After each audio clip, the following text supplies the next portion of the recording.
Restaurant کے اس میز پر نرمین نے جو شاذر کے سامنے اپنے دل کا حال رکھا ہے وہ دیکھ کر ایسا لگا جیسے خود اپنے پیروں پر کلہاڑی مار دی ہو۔ شاذر تو ویسے ہی شکاری مزاج کا انسان ہے اور جب سامنے والا خود ہی تھالی میں سجا کر دل پیش کر دے تو اس کا غرور آسمان پر ہی پہنچنا تھا۔ شاذر کا یہ کہنا کہ اس نے جو چاہا وہ حاصل کیا بالکل فٹ بیٹھتا ہے، کیونکہ وہ نرمین کو ایک آسان شکار کے طور پر ہی دیکھے گا۔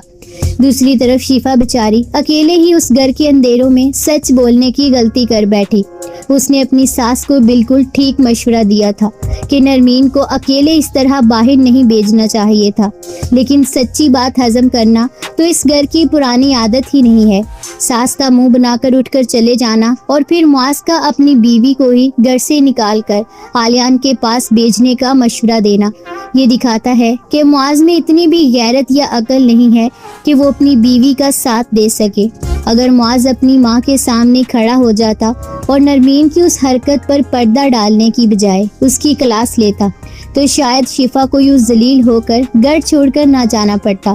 لیکن یہاں تو ہر کوئی اپنی انا کی آگ میں جل رہا ہے اور اسکرپٹ رائٹر نے اس سین میں شفا کو مظلوم دکھانے کے چکر میں گھر کے مردوں کو بالکل ہی نکما ثابت کر دیا ہے۔ بظاہر تو یہی لگتا ہے کہ شفا کا یہ گھر سے چلے جانا نرمین اور شاذر کے گناونے چکر کو مزید پروان چڑھانے کا کھلا موقع بن جائے گا۔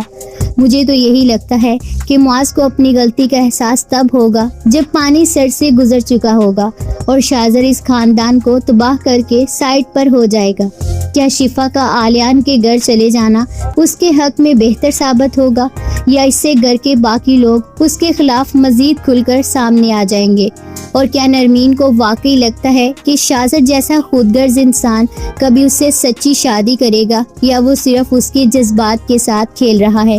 ہمیں اپنی رائے کمنٹس میں ضرور دیں۔